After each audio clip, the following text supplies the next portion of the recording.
রাজ্যের একজন প্রাক্তন মন্ত্রী এবং বর্তমানে বিজেপির বিধায়ক বঙ্কিম ঘোষ তিনি সত্যি সাঁতার কাটছেন।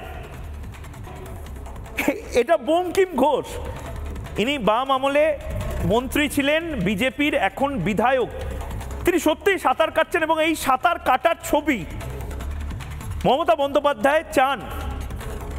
তার কারণ মমতা বন্দ্যোপাধ্যায় খুব ভালো করে বুঝে গেছেন যে মমতা বন্দ্যোপাধ্যায় যতটা ডাইভার্ট করতে পারবেন, এই সমস্ত ছবিগুলো সামনে আনতে পারবেন, তত বেশি করে মমতা বন্দ্যোপাধ্যায়ের অস্বস্তি কমবে। কেন বলছি খুব ভালো করে বুঝুন। আজকে জবাব চাই বাংলাতে আমি কোনো তর্ক বিতর্কর জায়গা না, একেবারে ধরে ধরে বোঝানোর জন্য এবং কাটাছেড়া করার জন্য আপনাকে বলছি এবং নির্দিষ্টভাবে বলছি মমতা বন্দ্যোপাধ্যায় পারছেন না, পদত্যাগ করুন মমতা বন্দ্যোপাধ্যায়।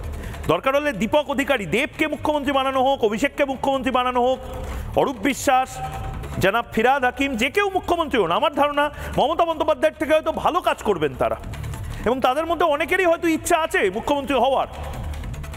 কিন্তু প্রবলেমটা কি জানেন তো, বুদ্ধদেব ভট্টাচার্যকে নিয়ে আব্দুল রেজ্জাক মোল্লা যে কথাটা বলেছিল, হেলে ধরতে পারে না, কেউটো ধরতে গেছে।